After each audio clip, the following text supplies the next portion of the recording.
Olá, meus alunos do nono período, quinto ano do Unisal Lorena, professor Luiz Flávio na área. Estamos de volta aqui para continuar tratando do tema controle de constitucionalidade, certo, moçada? Na última aula, nós vimos sistemas de controle e vimos vias de controle de constitucionalidade. Falei que talvez a aula mais importante do controle de constitucionalidade. Nós vimos os sistemas de controle político, jurisdicional e híbrido e vimos dentro do controle político as vias de controle, os controles, os modelos difuso, de controle difuso, por via incidental e o modelo jurisdicional de controle concentrado por via de ação.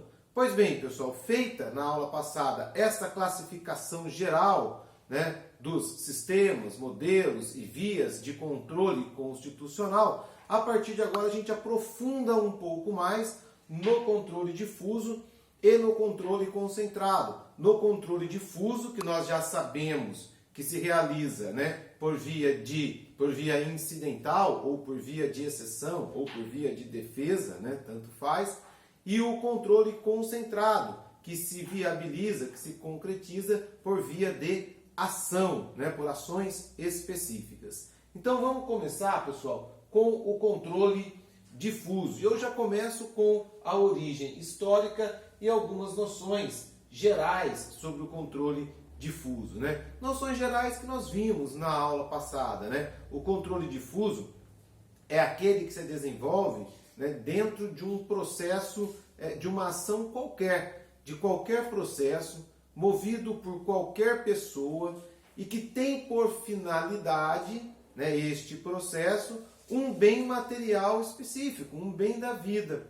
No controle difuso, a ação onde o controle difuso se desenvolve não tem em vista controlar a constitucionalidade, ela tem em vista um objetivo material. O controle surge como um incidente no curso do processo, como uma questão a ser enfrentada pelo juiz no curso do processo e que é essencial para o julgamento do mérito, do pedido final da causa. Ok? Isso nós vimos na aula passada, E esse controle, como eu disse, pode ser promovido através de qualquer ação, por qualquer pessoa, e ele possui, em regra, ele produz efeitos interpartes, só para as partes envolvidas no processo, tá certo? Existe uma exceção, a gente vai ver daqui a pouquinho, mas em regra os efeitos são interpartes. Então essa noção geral, do que seria o controle difuso. Até na aula passada eu dei o exemplo do tributo, me cobraram então um IPVA, a Prefeitura de Guará me cobrou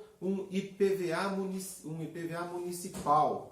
Tá? Para não ter problema, ter para separado em blitz, de guardar em meu carro, alguma coisa desse tipo, eu vou lá e pago o IPVA municipal. Porém, depois eu entro com uma ação de restituição de indébito tributário, uma ação comum, uma ação ordinária, minha contra a Prefeitura Municipal, contra o município de Guaratinguetá, onde eu peço o quê?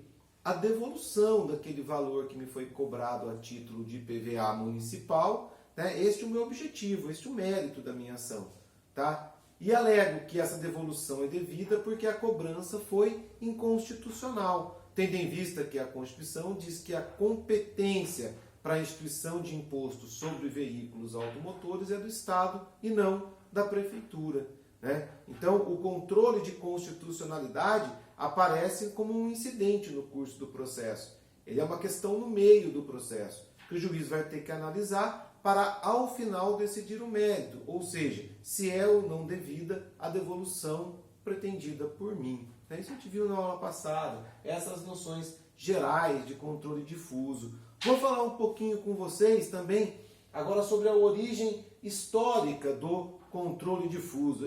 Lá vem o professor com história, ele gosta de história, a gente tem que aguentar, Mas essa história que é importante, pessoal, porque isso às vezes é questionado.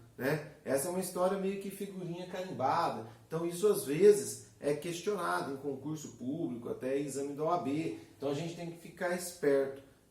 Quando que tem origem o controle difuso de constitucionalidade? No mundo, a origem mundial do controle difuso de constitucionalidade Ela se dá nos Estados Unidos em 1803 com o julgamento, né? Esse é o lead case, né? Com o julgamento do caso Marbury versus Madison, né? Um julgamento proferido pela Suprema Corte Americana sob a relatoria do lendário, né, juiz da Suprema Corte, John Marshall, né? O juiz Marshall, interpretando a Constituição americana, ele conclui que qualquer juiz, sendo a Constituição a lei maior do país, qualquer juiz em qualquer instância que verificar que uma determinada lei, né, no curso do processo, ele verificar que determinada lei afronta a Constituição, deve este juiz proceder ao controle de constitucionalidade desta lei. Então foi a partir daí, em 1803, que se instituiu, a partir dessa decisão, o controle difuso de constitucionalidade, que começa nos Estados Unidos, se espalha, né, por todo o mundo e chega ao Brasil em 1891, né, com a nossa Constituição Federal de 1891, a Constituição Republicana. Tá certo, pessoal? Tranquilo? Eu não ia contar, mas vou contar um pouquinho aqui para vocês desse caso Marbury versus Madison, que tem a ver um pouco com a nossa realidade atual, né? O que é esse caso aqui, pessoal? Segundo o presidente dos Estados Unidos, John Adams, vai disputar a reeleição e perde, né, a eleição para o seu vice Thomas Jefferson, né? Isso é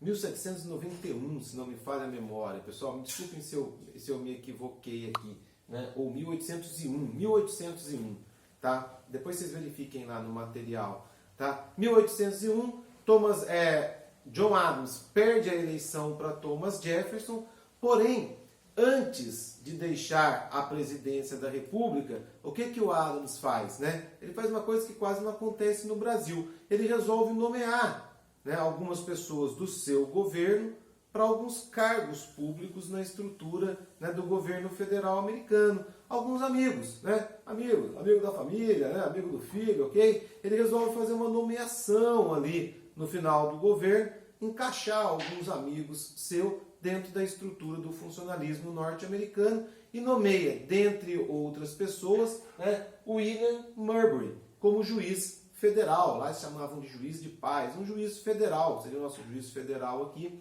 lá na estrutura do judiciário norte-americano, né? Thomas Jefferson, terceiro presidente, que era vice do Adams, né, que ganhou a eleição contra o Adams, assume, né, e determina, né, ao seu chefe de gabinete, né, o Marshall, que anule a nomeação do Marbury.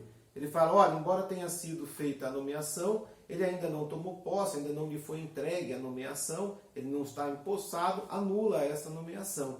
Tá? Seguindo a orientação de Thomas Jefferson, né, o Madison, ele anula a nomeação, tá certo? Marbury entra com um mandado de segurança contra, né, os Estados Unidos, contra o governo americano, contra o Madison, com relação a essa questão, e é neste processo que o juiz John Marshall institui a possibilidade de controle difuso. Ao julgar esse processo, ele analisa a Constituição americana e dá essa decisão de que qualquer juiz que se vir em conflito entre a lei, né, e a Constituição deve proceder ao controle de constitucionalidade, né? Contei essa historinha rapidinho, pessoal, só para vocês verem que nomear amigos, né, não é uma invenção brasileira, né? Nem uma coisa nossa agora, do nosso tempo, né? Isso aconteceu lá também nos Estados Unidos, tá certo, pessoal? E foi reprimido pela Suprema Corte Americana. Tudo bem, turma? Vamos ver o que vai acontecer no Brasil, né? Tudo bem, pessoal? Então, essas as noções gerais e a origem histórica aqui do controle difuso de constitucionalidade. Ainda no controle difuso, turma, é importante que nós conheçamos a chamada cláusula de reserva de plenário, a full bank no direito americano, né? A full bank, a bancada cheia. O que é esta cláusula de reserva de plenário, pessoal? A cláusula de reserva de plenário, né, ela encontra-se prevista lá no artigo 97 da Constituição, que diz o seguinte: somente pelo voto da maioria de seus membros ou dos membros do respectivo órgão especial, poderão os tribunais declarar a inconstitucionalidade de lei ou ato normativo do poder público. Qual a ideia, pessoal? Que o controle de constitucionalidade difuso, quando ele chegar ao tribunal, chegar aos tribunais, ao Tribunal de Justiça do Estado, por exemplo, que ele seja analisado ou pelo plenário ou por um órgão especial do tribunal criado para isso, criado exclusivamente para esta competência. Então vamos pegar aquela minha ação, aquele meu exemplo, aquela açãozinha do IPVA municipal. Vamos imaginar que eu ganhei aquela ação, tá? Que o juiz aqui da comarca de Guaratinguetá reconheceu a inconstitucionalidade da cobrança do IPVA municipal pela Prefeitura de Guaratinguetá e determinou a devolução dos valores cobrados a título de IPVA municipal para mim, ok?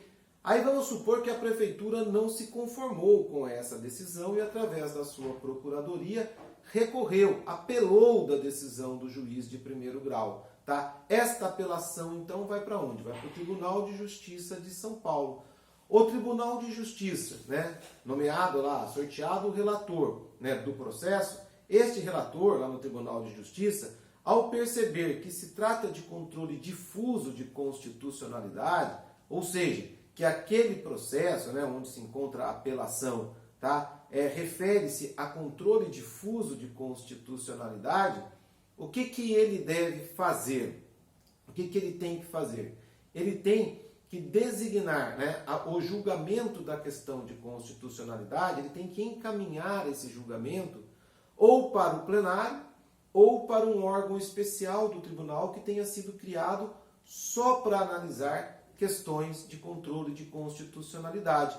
No caso do Tribunal de Justiça de São Paulo, existe um órgão especial. Existe um órgão especial incumbido de analisar as questões pertinentes a controle de constitucionalidade. Se não houvesse, professor, se não houvesse, quem faria este julgamento, este controle de constitucionalidade no tribunal seria o próprio órgão plenário do tribunal. Por isso a expressão full bank, a bancada cheia, seriam todos os desembargadores do tribunal. Ok, pessoal? Então, resumindo, questão de constitucionalidade, controle difuso de constitucionalidade, que chegar ao Tribunal de Justiça ou a qualquer outro tribunal, tem que ser submetido ao plenário ou a um órgão especialmente criado para essa finalidade, o órgão especial. Tá? Exceção, pessoal, esta é a regra, tá certo? Exceção, pessoal, a exceção está no 481 do CPC. O que diz o 481 do CPC? Os órgãos fracionários dos tribunais não submeterão ao plenário ou órgão especial a arguição de inconstitucionalidade quando já houver pronunciamento destes ou do plenário do Supremo Tribunal Federal sobre a questão. Tá certo? Então é simples, pessoal. Questão de controle difuso de constitucionalidade. Chegou ao tribunal, regra, plenário ou órgão especial. Exceção, duas. Se o plenário já analisou aquela questão, ok? Ou se aquela questão já foi analisada pelo plenário do Supremo Tribunal Federal. Então vamos supor que aquela minha ação chegou ao TJ, tá certo? Mas antes de mim, outros tantos munícipes já também recorreram daquela questão do IPVA municipal. Então já existe um posicionamento, tá, do órgão especial do TJ de São Paulo a respeito daquela questão. Bom, nesse caso, se já há posicionamento do órgão sobre a questão, não há necessidade dele se pronunciar novamente. O desembargador relator vai pegar o processo, ver que ali tem controle difuso, controle difuso, reserva de plenário, vou mandar para o órgão especial. Mas espera aí, o órgão especial já analisou essa questão. É mais um processo lá de Guaratinguetá, onde um prefeito maluco criou um IPVA municipal. Se já tem pronunciamento sobre isso no órgão plenário, ele só vai simplesmente juntar ali o pronunciamento e dar continuidade ao processo sem necessidade de proceder à cláusula de reserva de plenário, sem a necessidade de encaminhar novamente a questão para o órgão especial do TJ. A mesma coisa se já houver pronunciamento do plenário do Supremo Tribunal Federal sobre a matéria que está ali sob julgamento no tribunal. Tudo bem, pessoal? Tranquilo? Uma regra, duas exceções. Efeitos da decisão proferida em controle difuso de constitucionalidade, né? A gente já viu alguma coisa sobre isso. Em regra, pessoal, os efeitos subjetivos eles são interpartes, tá? Subjetivamente, a decisão proferida em controle difuso de constitucionalidade só gera efeito entre as partes que estão no processo, envolvidas no processo, né? Naquele meu exemplo, seria entre mim e a prefeitura, né? O município de Guaratinguetá, né? Esta é a regra.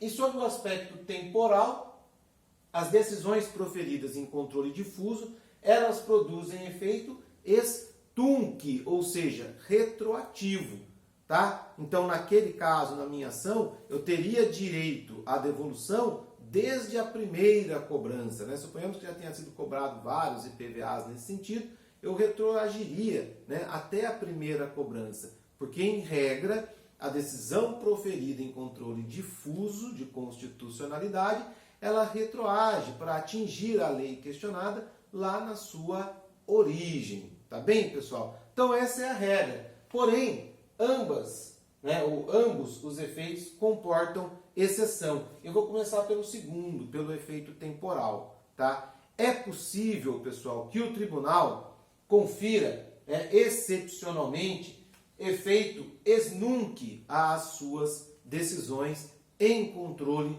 difuso de constitucionalidade. Ou seja, que ele projete para o futuro a decisão, os efeitos da decisão por ele tomado em controle difuso de constitucionalidade.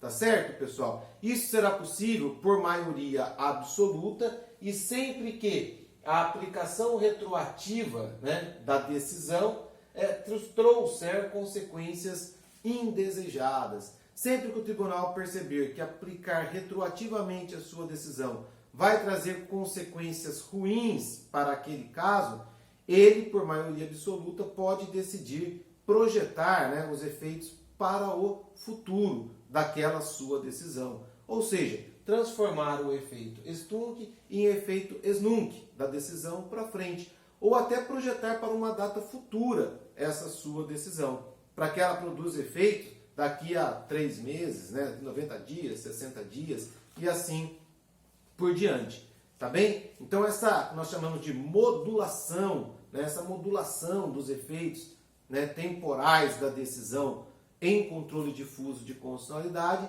ela é possível de ser feita sempre que a situação assim exigir. Ok, pessoal? E a segunda exceção, com relação ao aspecto subjetivo, né? É possível, pessoal, que uma decisão proferida em controle difuso de constitucionalidade, que a priori produz efeito apenas interpartes, né, se estenda a todos, tá? Mas para isso, pessoal, é necessário que esta decisão ela tenha chegado através de recurso extraordinário ao Supremo Tribunal Federal. E o Supremo Tribunal Federal, né, declare por maioria absoluta a inconstitucionalidade da lei ou ato normativo em questão. Se isso acontecer, então vamos supor que aquele meu processinho que começou aqui em Guará, chegou até o Supremo Tribunal Federal, através de recurso extraordinário. Se o Supremo, analisando aquele caso, decidir por maioria absoluta, ok? Que de fato há uma inconstitucionalidade naquela questão, o que o Supremo vai fazer? Ele vai encaminhar, né, ele vai comunicar ao Senado Federal para que o Senado Federal, né, querendo, suspenda a eficácia, a execução daquela norma. Então, pessoal, sempre que houver controle difuso de constitucionalidade, estou questionando um determinado artigo da lei tal, lá do governo federal. né, que está me realizando uma cobrança indevida, certo? Entrei com a ação aqui pedindo o reconhecimento da minha aposentadoria, porque o requisito criado por lei é inconstitucional, tá certo? Ganhei em primeira instância, ganhei em segunda instância no TRF, e a questão chegou através de recurso extraordinário ao Supremo. Sempre que o Supremo analisar uma questão de controle difuso de constitucionalidade, que chegou até ele através de um recurso extraordinário, e o Supremo, por maioria absoluta, reconhecer a inconstitucionalidade naquele caso, ele vai comunicar ao Senado Federal a respeito daquele reconhecimento. Para quê? Para que o Senado Federal, pessoal, transforme essa decisão, né, confira a essa decisão, que a priori só produz efeito entre as partes, né, conceda a essa decisão o efeito erga omnes. Como? Suspendendo a execução dessa decisão para todas as pessoas. Tá certo, pessoal? Isso é justamente a modalidade que nós vimos lá atrás de controle político repressivo. Olha aqui, ó, 5210. De controle político repressivo por parte do Legislativo. Uma das hipóteses de controle político repressivo pelo Legislativo, nós vimos, era o 5210. E o 5210 é justamente essa hipótese. Né? Na época eu falei para vocês, esse aqui eu vou deixar mais para frente, vocês não vão entender agora. Né? Agora eu estou explicando para vocês. Tá certo, pessoal? Então, em regra, os efeitos da decisão em controle difuso, inter partes e extunc. Tá? Esse extunc pode ser modulado para o futuro, pode se transformar em exnunc ou até ser modulado para o futuro, quando a retroatividade da decisão trouxer consequências indesejáveis. Tá? E este efeito inter partes pode se transformar em erga omnes, como? Através, né, do Senado Federal, que atendendo à comunicação do Supremo, tá, vai sustar a eficácia, a exigibilidade da norma que o Supremo reconheceu através de recurso extraordinário, né, controle difuso, reconheceu a inconstitucionalidade. Tudo bem, pessoal? Beleza? Tá? Importante, turma, há uma discussão se o Senado tem que fazer essa suspensão da eficácia ou se ele pode fazer mais amplo predomínio para o poderá, né, que é uma faculdade. O Senado faz se quiser. Ok, pessoal? Continuando aqui, vamos falar um pouquinho agora do controle concentrado, pessoal. Então saímos agora do controle difuso, tá? E vamos falar de controle concentrado. Agora nós vamos até o final, né, do tema controle de constitucionalidade, falando de controle concentrado, ok? E sem perder tempo, pessoal, né, vamos analisar aqui o que é esse controle concentrado. Nós já vimos, controle concentrado é aquele que se dá através de uma ação específica, num órgão jurisdicional específico e que tem uma finalidade específica, tá? Essa ação específica, nesse órgão específico, tem uma finalidade específica, que é o controle abstrato de constitucionalidade. É o controle desvinculado de qualquer situação concreta, tá certo? Numa ação de controle concentrado, eu não peço um bem da vida, como aquele meu tributo indevido lá do controle difuso. No controle concentrado, a única coisa que se tem em mente é aferir constitucionalidade. Por isso que a gente fala que ele é um controle abstrato, né? Ele é um controle abstrato. Por quê? Porque ele não está atrelado a uma situação concreta. Eu simplesmente comparo, né, norma e Constituição. Né? Texto da lei, texto da Constituição. Opa, inconstitucionalidade ou constitucionalidade material. Eu simplesmente comparo processo legislativo, forma de elaboração da lei, né, ou ato normativo, e a forma constitucionalmente exigida, para saber se há constitucionalidade formal. Né? Então essa é a ideia do controle concentrado. Né? Quem que exerce então esse controle? É um órgão específico do Poder Judiciário. Não é como o difuso que qualquer juiz pode realizar. Objetivo, tá, do controle concentrado é um só. É um objetivo específico, aferir a compatibilidade formal e material de uma lei ou ato normativo em relação à Constituição. Não existe questão concreta, não existe um fato concreto nessa ação. Não existe um direito material envolvido. Né? Não visa a solução de conflito de interesses subjetivos. O difuso, sim. Havia um conflito de interesse entre mim e o município de Guaratinguetá. O município queria me cobrar e eu queria, ou me cobrou, queria manter a cobrança e eu queria a devolução do valor cobrado. No controle concentrado, pessoal, não, tá? Não há conflito de interesses subjetivos envolvidos, tá? O interesse aqui no caso é o interesse geral de varrer do ordenamento jurídico as normas inconstitucionais. Ok, pessoal? Tranquilo? Qual a origem do controle concentrado? Origem mundial é a famosa Constituição de Weimar, a Constituição Social de Weimar na Alemanha, que começa ali o Estado social, o Estado de bem-estar social, a consagração dos direitos, consagração constitucional dos direitos sociais, Embora a primeira Constituição, pessoal, a gente vai ver isso em previdenciário, a primeira Constituição a tratar, a constitucionalizar a Seguridade Social foi a Constituição do México, tá certo? Muita gente se esquece disso. Por quê? Porque a partir da Constituição de Weimar é que os direitos sociais, o Estado social se difundiu mundialmente, tendo em vista a influência da Alemanha, óbvio, muito maior no mundo. Ok, pessoal? Então este é o marco inicial aqui do controle concentrado de constitucionalidade, que no Brasil começa só em 1946, com a emenda constitucional número 16, barra 65, Perdão, começa em 1965, com a emenda constitucional 16 de 1965, que altera a Constituição de 1946, tá certo? Permitindo que o Procurador-Geral da República ajuize, ou ajuizasse no STF, representação de inconstitucionalidade de lei ou ato normativo federal ou estadual. Tudo bem, pessoal? Tranquilo? Tá? E quais são os instrumentos de controle de constitucionalidade? Nós já vimos que o controle concentrado de constitucionalidade, ele se dá através de ações específicas num órgão específico, com a finalidade exclusiva de aferir compatibilidade formal ou material da lei ou ato normativo em face da Constituição. E quais são, então, essas ações específicas? São essas aqui. A ação direta de inconstitucionalidade, ou ADI, ou ADIM, eu aprendi na época como ADIM, depois virou ADI. A ação direta de inconstitucionalidade por omissão, ou ADI por omissão, ou ADIM por omissão.